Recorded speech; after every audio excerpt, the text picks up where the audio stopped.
di toko parfum pun ada, misalkan minta campuran yang ini dan itu. Ya, biasanya nanti dicampurkan sama tukang parfumnya. Nah, pencampuran parfum sudah sejak dahulu untuk menghasilkan bau yang khas atau bau yang berbeda. Maka Nabi Shallallahu Alaihi Wasallam memiliki parfum ini, jenis parfum ini. Yatatayyabu minha, yang beliau Shallallahu Alaihi Wasallam memakai parfum tersebut. Beliau memakai parfum tersebut. Dan yang perlu kita tahu bahwasanya Nabi Shallallahu Alaihi Wasallam ini Allah Subhanahu Wa Taala buat memang dari badan beliau ini tidak berbau atau bahkan baunya wangi. Ya. Bahkan dalam satu cerita disebutkan bahwasanya ada yang mengambil keringat Nabi untuk parfumnya. Jadi Nabi Shallallahu Alaihi Wasallam itu memang badannya sudah wangi. Tapi meskipun demikian, Rasulullah Shallallahu Alaihi Wasallam tetap menggunakan wewangian. Ya. Ini menunjukkan betapa beliau sangat menyukai. Ya. Beliau sangat menyukai bau-bau yang harum. Ya. Maka dari hadis ini ada pelajaran bagi kita. Ya. Dianjurkan bagi seorang Muslim. Dianjurkan bagi seorang Muslim. Ya, untuk memakai wewangian. Dianjurkan bagi seorang Muslim untuk memakai wewangian, sebagaimana Nabi Shallallahu Alaihi Wasallam beliau juga memakai wewangian, parfum seperti itu. Ya. Ya. Kemudian hadis yang kedua, qala hadatsana Muhammad ibnu Bashar qala hadatsana Abdurrahman ibnu Mahdi qala hadatsana Azrah ibnu Thabit an Thumamah ibnu Abdullah qala, dari sahabat atau dari Thumamah bin Abdullah beliau mengatakan, kana Anas ibnu Malik, bahwasanya sahabat Anas bin Malik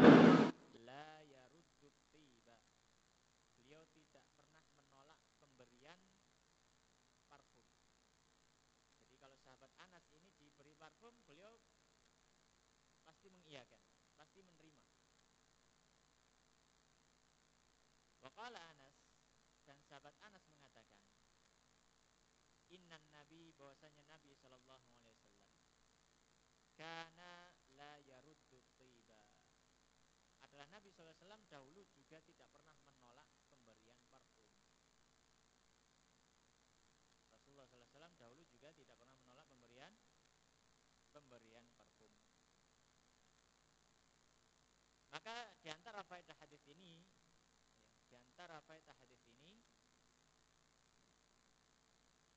adalah tentang semangat para sahabat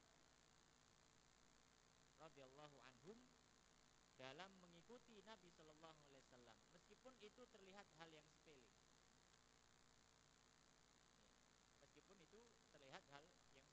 Masalah parfum itu kan terlihat sepele.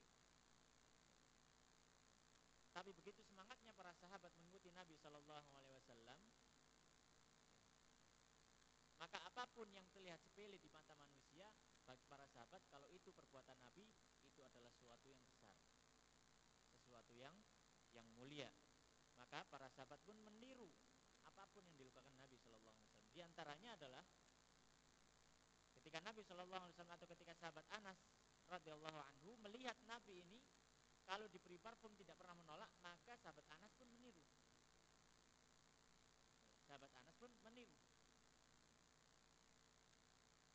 Baik.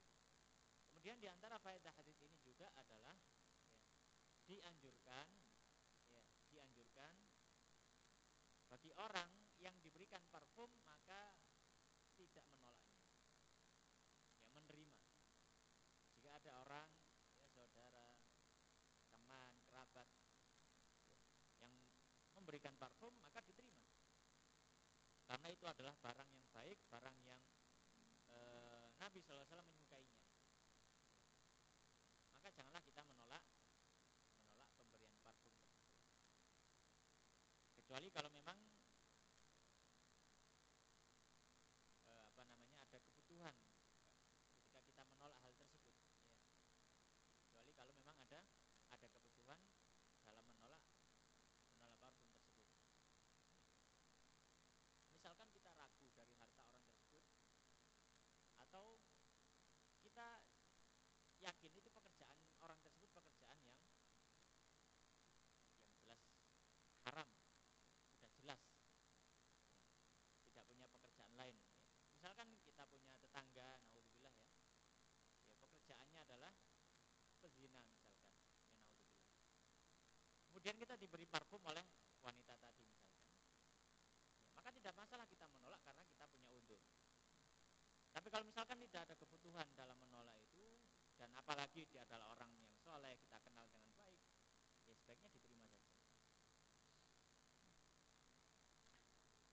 Kemudian pelajaran hadis yang ketiga. Hadis yang ketiga dari hadis atau dari bab masalah pewangian Nabi sallallahu alaihi wasallam. Qala hadatsana Qutaibah ibnu Sa'id ibnu Abi Budayk an Abdullah ibni Muslim ibnu Jundub an abihi an ibni Umar. Dari sahabat Ibnu Umar radhiyallahu anhuma,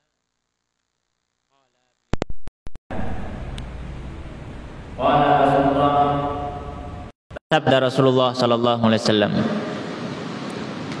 salasun, ada 3 hal la turaddu, yang tidak ditolak. Ada 3 hal yang tidak ditolak. Apa saja itu? Beliau mengatakan al-wasaidu. Yang pertama adalah bantal. Ya, bisa dimaknai bantal, bisa dimaknai guling. Ya. Jadi al-wasaid ini adalah biasanya dibuat sandaran kalau duduk, dan kalau tidur dibuat tidur, gitu. Kalau zaman dulu seperti itu. Yang kedua waduhnu, minyak. Ya, minyak. Ya. Yang ketiga watibu. Yang ketiga adalah parfum. Yang ketiga adalah parfum. Ya. Maka di sini sahabat Ibnu Umar radhiyallahu anhuma, beliau menyampaikan sabda Nabi sallallahu alaihi wasallam, ada 3 hal yang kalau seorang diberi dengan 3 hal ini, maka hendaknya tidak ditolak, diterima saja. Bantal guling, ya bantal atau guling. Yang kedua minyak. Yang ketiga parfum, athib. Ya. Maka hubungannya hadis ini dengan masalah bab pewangian Nabi, ya, adalah masalah parfum tadi. Kalau misalkan ada hadiah parfum yang datang, maka parfum ini hendaknya tidak ditolak. Kemudian para ulama dari hadis ini menyebutkan, apakah terbatas hanya 3 hal ini? Apakah hanya terbatas 3 hal ini, yaitu bantal guling, minyak, dan parfum saja? Kalau misalkan orang ngasih kopiah misalkan, ya, orang ngasih sajadah misalkan, atau mungkin orang ngasih barang yang lain yang memang itu barang yang baik, digunakan untuk hal yang baik, maka para ulama mengatakan ini tidak terbatas 3 hal ini, tapi bisa dikiaskan kepada barang-barang lain yang itu terlihat remeh tapi bermanfaat. Ya. Terlihat remeh tapi bermanfaat. Ya. Misalkan dikasih kopiah, ya, makanya hendaknya nggak usah ditolak. Ya. Atau dikasih sajadah, ya. Atau mungkin dikasih sendok, kasih piring misalkan, ya, hendaknya tidak ditolak. Ya. Nah, kemudian apa hikmah, alasan kenapa kok Rasulullah SAW menganjurkan seperti ini? Maka para ulama mengatakan di antara hikmahnya adalah supaya tidak menyakiti hati orang yang memberi. Itu di antara hikmahnya, supaya tidak menyakiti hati orang yang memberi. Iya. Kenapa demikian? Kalau ada orang memberi suatu barang yang remeh, kemudian kita tolak, maka biasanya perasaan orang yang memberi tadi akan mengatakan, oh iya ncen ngene tok, misalkan seperti itu. Maka nih Kak arep. Akhirnya orang akan kecewa. Iya. Kemudian dia mungkin saja bisa bersuudzon kepada kita. Ya, orang itu memang sombong, ncen sombong wong iku nek dikek ngene-ngene gak arep.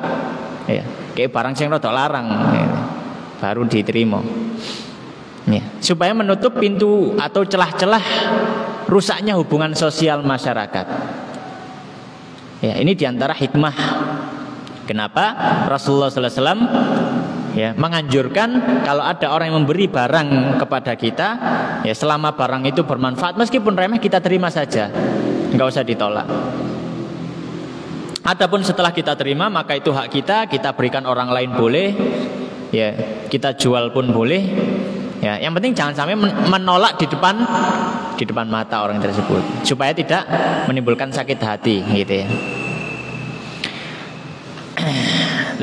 Kemudian hadis yang keempat tentang wewangian Nabi Sallallahu Alaihi Wasallam. Hadis yang keempat, qala haddatsana Mahmud ibnu Ghailan, qala haddatsana Abu Dawud al-Hafari, an Sufyan, anil Jurairi,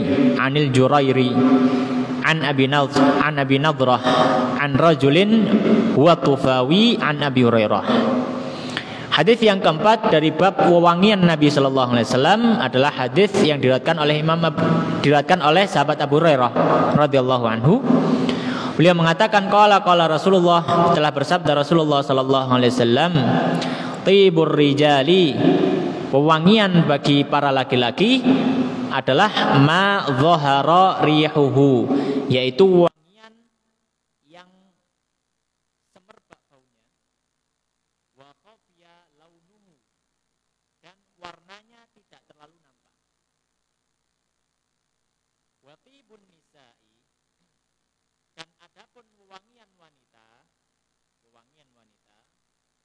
ma dhahara launuhu, adalah wewangian yang nampak warnanya, wa khafiya rihuhu, akan tetapi baunya tersembunyi. Tersembunyi. Baik. Ma'asyiral muslimin jamaah rahimani wa rahimakumullah. Maka yang dimaksud Nabi Sallallahu Alaihi Wasallam di sini, maknanya adalah bukan berarti seorang laki-laki itu sebaiknya menggunakan wangian yang tidak ada warnanya, tapi baunya harum. Dan sebaiknya wanita itu memakai wangian yang berwarna, tapi tidak ada baunya yang semerbak. Bukan seperti itu. Ya. Tapi maksud dari hadis ini adalah kalau laki-laki tidak masalah dia memakai parfum yang baunya semerbak. Sebaliknya maka tidak diperkenankan memakai wewangian yang baunya semerbak.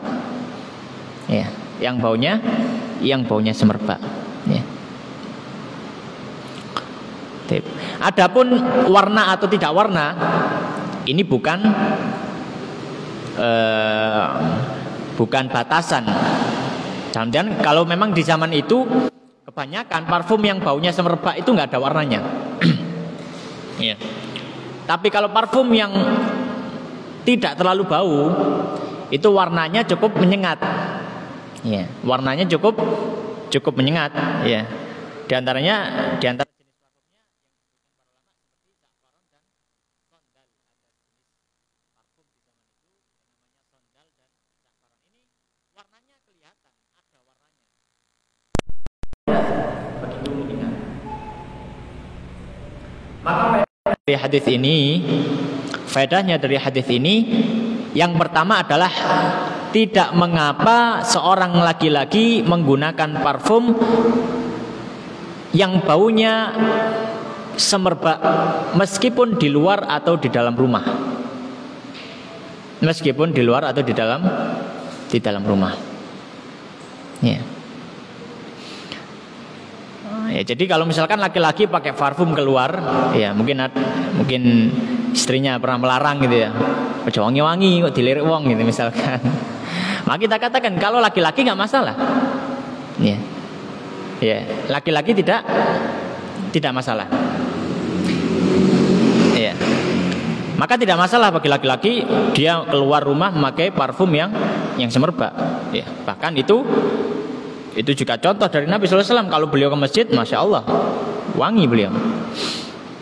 Faedah yang kedua, bagi wanita, ya, bagi wanita boleh memakai suatu hal yang harum, ya, yang harum dengan syarat tidak semerbak ketika di luar rumah, ya.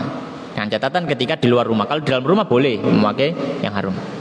Tapi kalau di luar rumah maka hendaknya wanita memakai atau ketika dia mau pakai parfum maka pakai parfum yang tidak terlalu bau, ya, tidak terlalu bau. Ya mungkin kalau pewangi di cucian itu mungkin cukup itu ya, itu sudah lumayan wangi. Kalau untuk wanita nggak perlu ditambah pewangi lagi, maksudnya nggak perlu pakai parfum lagi kalau bajunya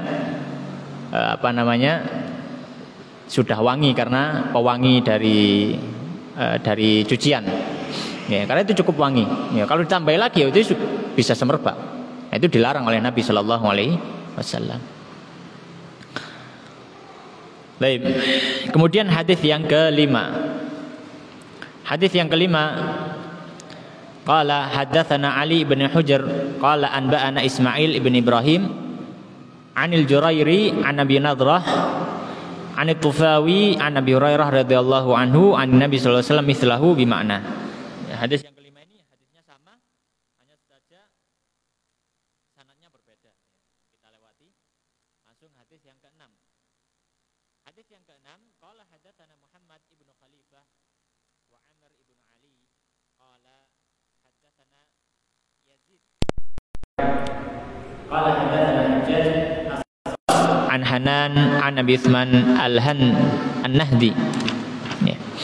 Qala dari sahabat Abu Utsman an-Nahdi, beliau mengatakan qala Rasulullah, telah bersabda Rasulullah sallallahu alaihi wasallam, idza u'tiya ahadukum, idza ketika u'tiya diberi ahadukum salah seorang dari kalian ar-raihana parfum, fala yaruddahu maka janganlah dia menolaknya. Fa innahu maka sesungguhnya parfum tersebut kharaja keluar minal jannati dari surga. Ya. Maka hadis ini juga semakna dalam faedah dari hadis yang sebelumnya, masalah hendaknya ketika diberi parfum tidak ditolak. Ya. Dan di sini Rasulullah Sallallahu Alaihi Wasallam memberikan tambahan atau penjelasan lain, di mana Rasulullah Sallallahu Alaihi Wasallam mengatakan fa innahu kharaja minal jannah. Karena parfum ini raihan itu keluar dari surga. Ya. Apa maknanya? Ya. Apa maknanya? Maknanya bukan berarti parfum tersebut turun dari surga, bukan ya. Maknanya adalah bahwasanya wangian ini adalah salah satu bentuk dan sifat dari surga. Baunya sangat wangi. Maka ketika di dunia ada wangian, maka ini seperti wangian surga, atau salah satu sifat dari surga yaitu memiliki wangi-wangian. Di dalam banyak hadis disebutkan bahwasanya surga memiliki bau yang harum sekali. Banyak hadis yang menjelaskan tentang orang yang riya dalam belajar, disebutkan di situ dia tidak akan mendapatkan lam yajid raihatal jannah, dia tidak bisa mendapatkan bau harumnya surga. Ya.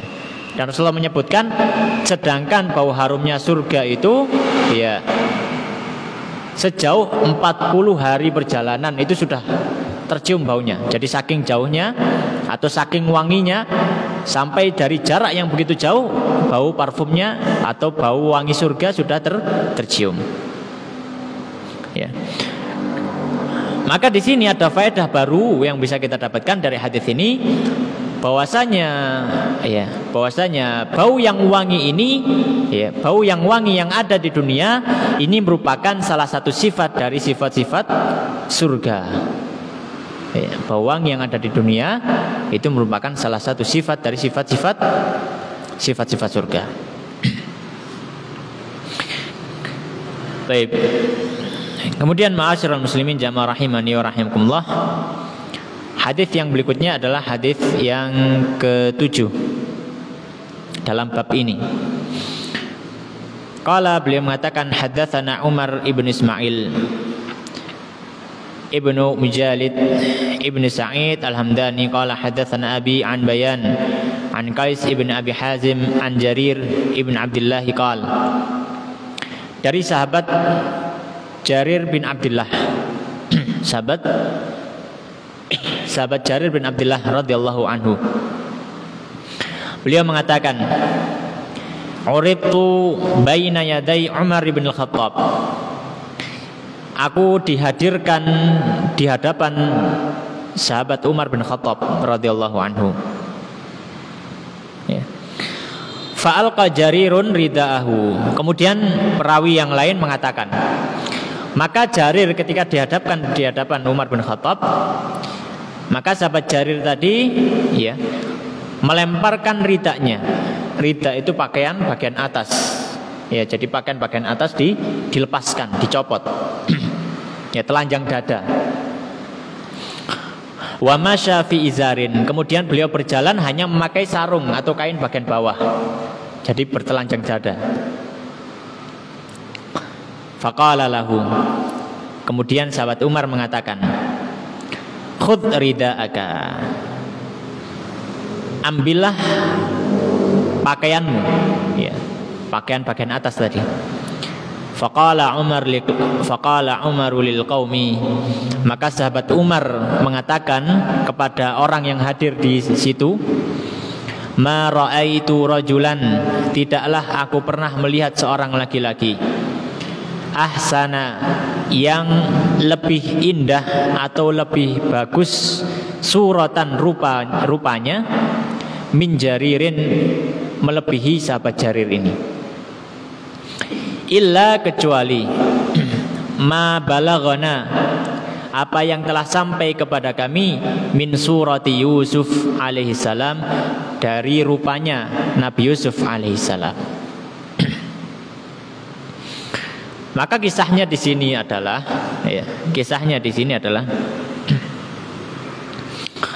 bahwasanya sahabat Jabir ini pernah hadir di hadapan sahabat Umar radhiyallahu anhu. Ada kemungkinan beliau ini bersama pasukannya, dan ketika itu sahabat Umar adalah khalifah. Jadi ini zaman Khalifah Umar. Nah, sahabat Jarir ini karena bersama pasukannya, maka dia harus melapor kepada atasan hasil dari tugas yang dilakukan. Maka para pasukan tadi pun mengajukan sahabat Jarir saja untuk yang lapor. Maka sahabat Jarir pun maju lapor. Kemudian sahabat Jarir membuka bajunya. Ketika membuka baju, maka sahabat Umar ketika itu menjadi khalifah, pemimpin, maka sahabat Umar pun memerintahkan kepada sahabat Jarir untuk diambil saja bajunya, ambil saja bajumu, jangan dilepas, sudah pakai saja. Kemudian sahabat Umar mengatakan, bahwasanya saya tidak pernah melihat seorang yang lebih bagus rupanya melebihi Jarir ini. Jadi sahabat Jarir ini termasuk sahabat yang tampan, sahabat yang bagus rupanya. Jadi saya tidak pernah menjumpai atau mendapati orang yang lebih bagus rupanya daripada sahabat Jarir, kecuali Nabi Yusuf alaihissalam. Karena Nabi Yusuf adalah orang yang sangat tampan. Nah, kemudian para syurah atau para pensyarah dari kitab Syama'il ini merasa cukup heran dengan meletakkan hadis ini dalam bab wewangian. Jadi para pensyarah kitab Syama'il Nabi ini merasa heran, kenapa Imam Tirmidzi kok meletakkan hadis ini dalam bab wewangian, sedangkan ini nggak ada hubungannya sama sekali dengan wewangian. Ya. Maka ada beberapa alasan ya dikemukakan ya. Ya. Di antara alasan-alasan yang dikemukakan adalah bisa jadi hadis ini tidak sengaja ditulis atau salah tulis oleh orang-orang yang menyalin naskah dari kitab Syama'il Nabi ini. Karena kalau zaman dulu kan nggak ada fotokopi. Kalau mau menggandakan buku kan harus ditulis ulang. Ya, bisa jadi, dan tukang tulis ulang itu tugasnya banyak, bukan cuma nulis atau ngopi ya satu buku saja. Jadi kalau zaman dulu itu tukang fotokopi itu bukan alat, tapi ya benar-benar orang. Jadi dia yang nulis kembali. Mungkin saja ketika dia mengerjakan buku yang lain, ya sempat tercampur dengan Syama'il Nabi sehingga ikut tertulis, dimasukkan dalam bab ini. Itu sebagian dari para pensyarah ya kitab Syama'il menyatakan demikian.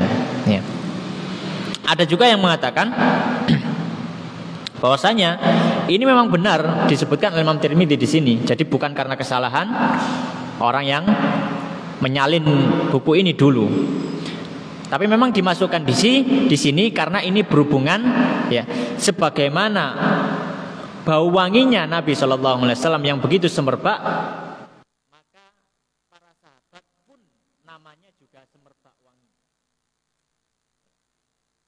Karena ketika itu ya di sini sahabat Jarir dipuji-puji oleh sahabat Umar, dan ketika zamannya Khalifah Umar itu para sahabat sudah banyak yang meninggal, banyak yang gugur. Jadi sahabat itu bisa terlihat. Ya. Jadi ketika yang menghadap itu dilihat ternyata Jarir sahabat, maka dipuji oleh Nabi dipuji oleh sahabat Umar. Ya. Maka diletakkan hadis ini di sini dalam bab wangian, ya, karena beliau ya bermaksud bahwasanya sebagaimana wanginya Nabi Sallallahu Alaihi Wasallam, begitu pula wanginya, harumnya nama para sahabat. Dan ada juga yang menyatakan bahwasanya memang diletakkan di hadis ini dan yang berubah adalah judulnya seharusnya. Ada yang mengatakan demikian. Judulnya harusnya tambahan ya, ta'aturi Rasulillah ya, tentang wangian Nabi wa husni surati ashab, dan indahnya tampilan para sahabat. Ya, ada yang mengatakan demikian. Wallahu taala a'lam. Intinya adalah di antara faedah hadis ini bahwasanya yang pertama diperbolehkan bagi seorang laki-laki ya membuka tubuh atau badan bagian atas di hadapan laki-laki yang lain. Ya.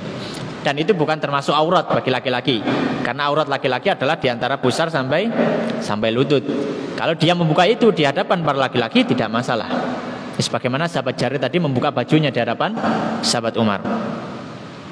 Di antara faedah yang lainnya ya dari hadis ini adalah boleh ya kita memuji orang lain.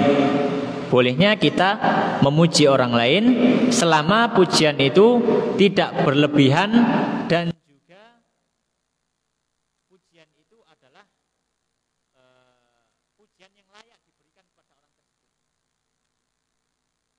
Maksudnya apa layak diberikan kepada orang tersebut? Yaitu pujian yang jujur, bukan pujian yang berbohong. Karena ada pujian yang berbohong. Misalkan mungkin dia pegawai di hadapan atasannya, ya.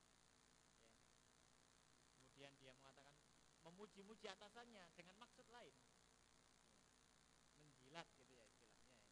Menjilat. Tapi kalau pujiannya itu pujian jujur tidak masalah. Tidak masalah. Sebagai sahabat Umar memuji sahabat Jarir radhiyallahu taala anhu. Kemudian bab yang kedua adalah tentang ucapan Nabi sallallahu alaihi wasallam, sebagaimana tadi sudah kita sebutkan. Insyaallah pembahasan kita malam hari ini tentang wangian Nabi dan juga ucapan Nabi. Nah, di sini ada sekitar 3 hadis saja.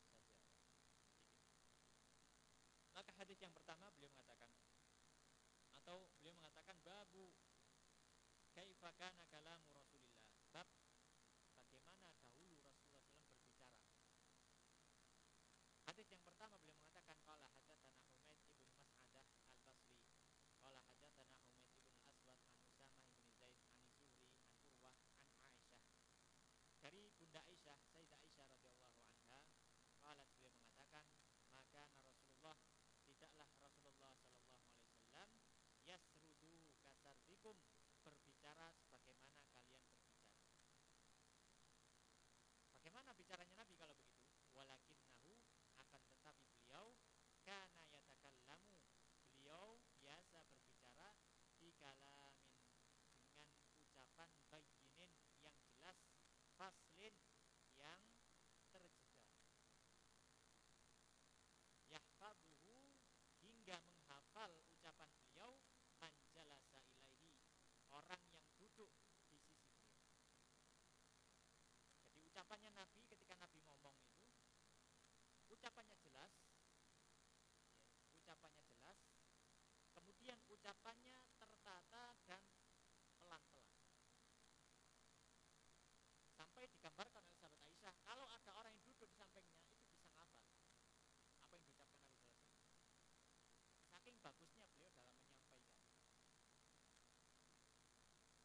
Maka faedahnya di sini adalah ya, bentuk atau tata cara Rasulullah SAW berbicara adalah berbicara dengan jelas dan pelan. Maksudnya pelan itu bukan pelan yang pelan sekali, bukan ya. Tapi pelan itu dalam rangka menjelaskan ucapan beliau. Jadi beliau kalau berbicara, beliau tidak cepat ya. Dan juga bicaranya jelas. Bicaranya jelas. Dan beliau tidak pernah salah dalam berucap. Beliau tidak pernah, kalau istilahnya kalau salah ucap dalam bahasa Arab disebut lahan. Tidak pernah berkata lahan. Jadi ucapan yang tidak dimengerti orang Arab dari bahasa itu. Rasulullah bahasa Arabnya sangat-sangat fasih. Ya. Maka hendaknya sangat bagus juga bagi orang ya sebagai seorang muslim ketika dia adalah seorang yang harus berbicara di hadapan orang lain, maka meniru bagaimana Nabi SAW berbicara. Beliau berbicara dengan pelan dan dengan jelas. Kemudian hadis yang selanjutnya yang kedua dalam bab ini, beliau mengatakan haddatsana Muhammad ibnu Yahya. Qala haddatsana Abu Qutaibah Salam ibnu Qutaibah an Abdullah ibnu Musanna an Sumamah an Anas bin Malik radhiyallahu anhu. Dari sahabat Anas bin Malik radhiyallahu anhu, qala beliau mengatakan, kana Rasulullah adalah Rasulullah sallallahu alaihi wasallam yu'idul kalimata. Beliau mengulangi ucapannya atau mengulangi satu kalimat salatan sebanyak 3 kali.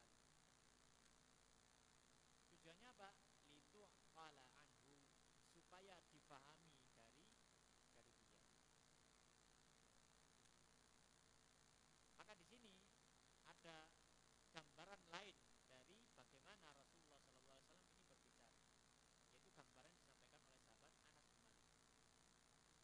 Dia mengatakan bahwasanya kalau Nabi berbicara itu terkadang beliau mengulangi kosakata tertentu atau beliau mengulangi kalimat-kalimat tertentu. Tujuannya untuk apa? Tujuannya adalah supaya pendengar tadi bisa memahami apa yang beliau sampaikan. Dan diantara hikmah juga yang bisa diambil adalah ketika itu beliau menyampaikan sesuatu yang penting, maka harus dipahami dengan benar oleh para sahabat. Makanya sampai beliau ulang 3 kali. Bagaimana misalkan dalam satu hadis Rasulullah SAW mengatakan atau ditanya tentang dosa-dosa besar, maka beliau menyebutkan beberapa dosa, ya, kemudian beliau mengganti posisi duduknya, kemudian beliau mengatakan ala wa qala zur wa syahadat zur. Ketahuilah dan termasuk dosa besar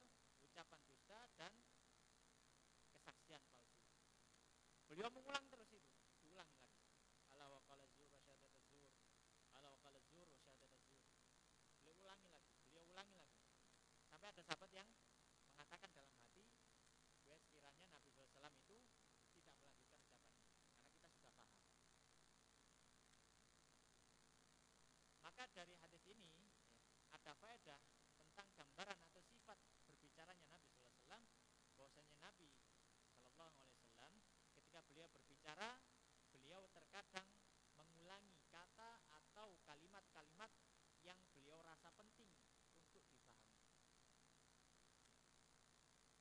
Nah, ini juga hendaknya juga diikuti oleh kita. Kalau misalkan kita sebagai orang yang berbicara di hadapan orang lain, kita menyampaikan sesuatu kepada orang lain, maka kita meniru bagaimana Nabi sallallahu alaihi wasallam menyampaikan kepada para sahabat. Kita rasa ada poin-poin penting yang perlu kita tegaskan lagi, maka kita sampaikan. Tinggal satu hadis, mungkin adzan dahulu, kemudian kita lanjutkan, kita baca satu hadis lagi.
Akhir dalam bab ini yaitu hadis yang ketiga, ya berarti. Qala hadatsana Sufyan ibn Waqi' qala hadatsana Juma'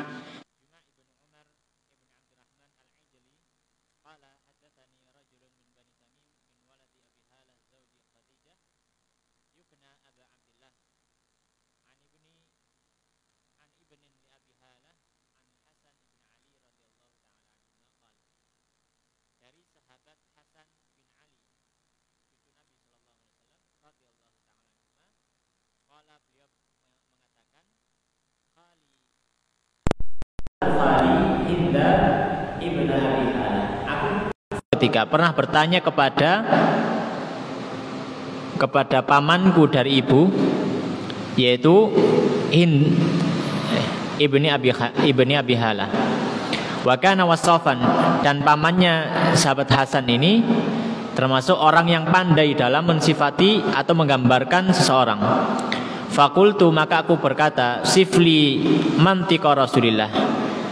Wahai paman, gambarkan kepadaku bagaimana ucapannya atau tata cara berbicaranya Rasulullah sallallahu alaihi wasallam. Qala, maka beliau mengatakan, Hind tadi ya, pamannya sahabat Hasan tadi, beliau mengatakan karena Rasulullah adalah Rasulullah sallallahu alaihi wasallam mutawasilal ahzan. Beliau senantiasa dalam kesedihan. Maksudnya apa? Maksudnya adalah Rasulullah sallallahu alaihi wasallam ini hatinya selalu dalam haru, ya jarang sekali beliau terlihat bergembira, tertawa. Itu sangat jarang sekali. Ya, beliau lakukan, tapi lebih sering terlihat seperti orang bersedih. Ya, kenapa? Ya karena Nabi sallallahu alaihi wasallam sudah mengetahui hakikat dunia. Bahkan Rasulullah sudah mengetahui gimana bentuk surga, gimana bentuk neraka. Jadi ya pantas seperti itu. Ya, melihat para umatnya, ya, melihat para umatnya yang masih banyak belum terselamatkan dari Islam, misalkan. Maka Rasulullah SAW bersedih. Ya, banyak sekali bersedih. Daimal fikrah. Rasulullah SAW senantiasa berpikir. Dan ini tentu saja Rasulullah SAW adalah seorang nabi, punya tugas dakwah, punya tugas untuk mengubah seluruh dunia, mengubah seluruh manusia. Beliau juga panglima perang, beliau juga keluarga dengan 9 istri. Bisa dibayangkan bagaimana. Nah, berpikir kalau seperti itu. Laisat lahu rahah. Beliau tidak pernah punya waktu istirahat. Sallallahu alaihi wasallam. Qawila sakti. Beliau banyak berdiam. Banyak diam. La yatakallamu fi ghairi hajatin. Beliau tidak pernah berbicara, ya, dalam hal-hal yang tidak dibutuhkan. Ya. Intinya beliau tidak terlalu banyak berbicara. Beliau berbicara tentang hal-hal yang memang dibutuhkan saja. Yaftatihul kalama. Beliau senantiasa membuka pembicaraan. Wa yahtimuhu, dan beliau menutup pembicaraan bismillah, dengan mengucap bismillah. Wa yatakallamu bijawami'il kalim, dan beliau berbicara dengan jawami'ul kalim. Apa jawami'ul kalim itu? Jawami'ul kalim itu adalah kalimat-kalimat yang kalimat yang ringkas. Ya, kata-katanya ringkas tapi maknanya luas.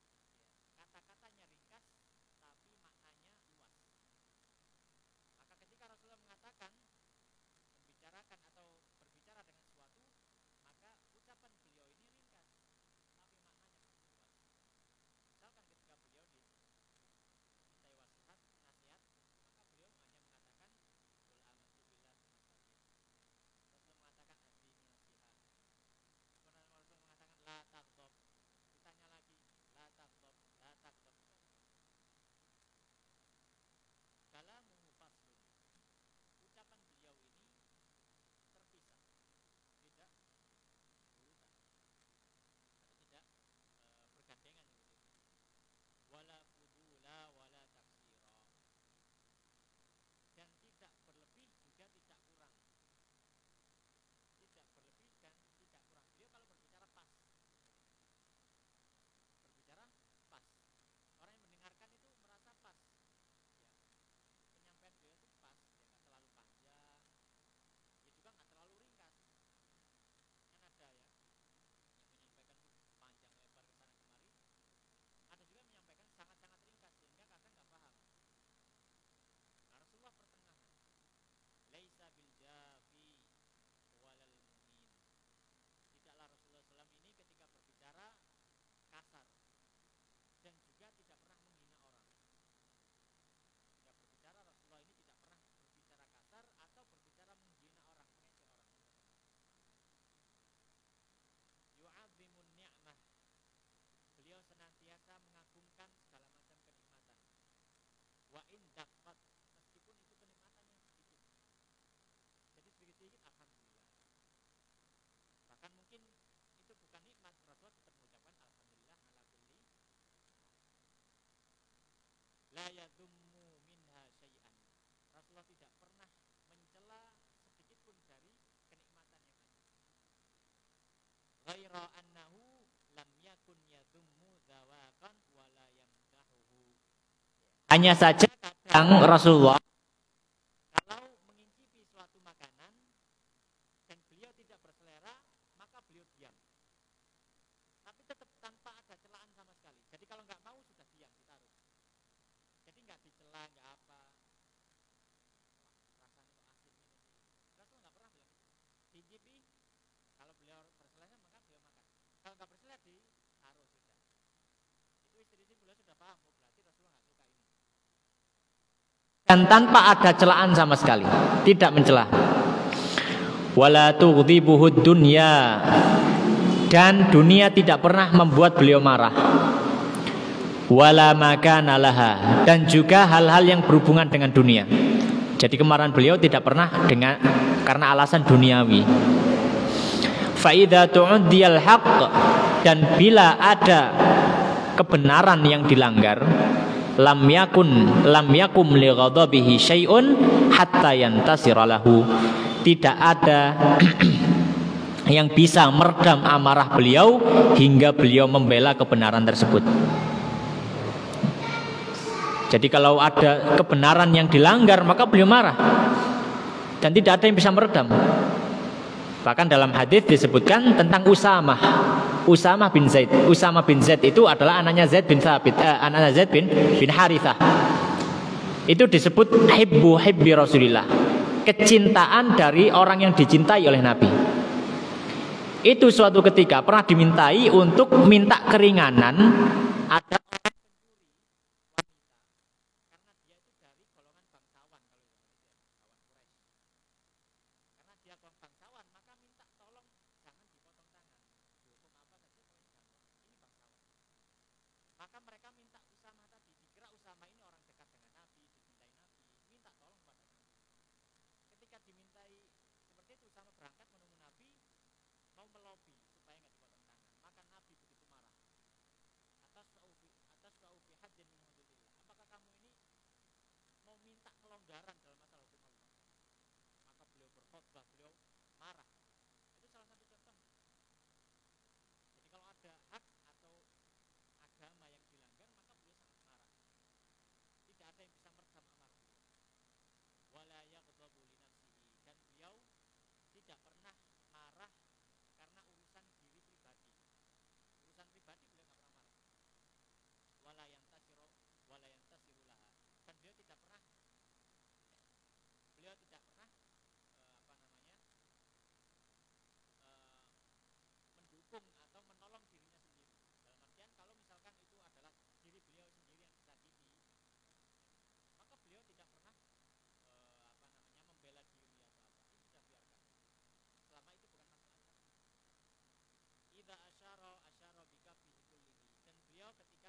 kita tertawa sama lihat orang. Orang yang dilihat tadi tersinggung. Orang ini ketawa kok sama lihat saya gitu. Aku lihat ketika ada sesuatu yang membuat tertawa, maka beliau menundukkan pandangan. Jullu dhahikihi tabassum. Kebanyakan ya, tertawanya beliau ini hanya senyum saja. Ya, hanya tersenyum. Yaftaru an mithli habbil ghamam. Dan ketika beliau tersenyum atau tertawa ini, maka seolah-olah seperti biji awan. Maksudnya begitu cerah seperti itu. Sallallahu alaihi wasallam. Maka ini adalah sifat-sifat Nabi sallallahu alaihi wasallam, dan banyak tadi sifat berbicaranya Nabi. Di antara sifat berbicaranya Nabi tadi adalah ya, beliau ini tidak berbicara kecuali hal yang penting saja atau memang ada kebutuhan untuk berbicara, dan beliau ketika berbicara maka beliau membuka dengan basmalah ya, bismillah, kemudian beliau berbicara ya. Kemudian juga beliau berbicara dengan tata bahasa yang bagus ya, disambung, ditata rapi ya, kemudian beri penegasan-penegasan, diulang kata-katanya. Kemudian juga beliau tidak pernah menghina orang dalam menyampaikan sesuatu, dan juga beliau tidak berkata-kata kasar. Nah, ini adalah sifat-sifat dari ucapan-ucapan Nabi Shallallahu Alaihi Wasallam yang hendaknya seorang Muslim bisa dan berupaya untuk meniru bagaimana Nabi Shallallahu Alaihi Wasallam berbicara. Demikian wallahu taala alam wa sallallahu ala sayyidina wa habibina Muhammadin wa ala alihi wa ashabi ajmain. Kita tutup dengan doa kafaratul majelis. Subhanakallahumma wa bihamdika asyhadu an la ilaha illa anta astaghfiruka wa atubu ilaik. Wa akhiru da'wana alhamdulillahirabbil alamin. Assalamualaikum warahmatullahi wabarakatuh.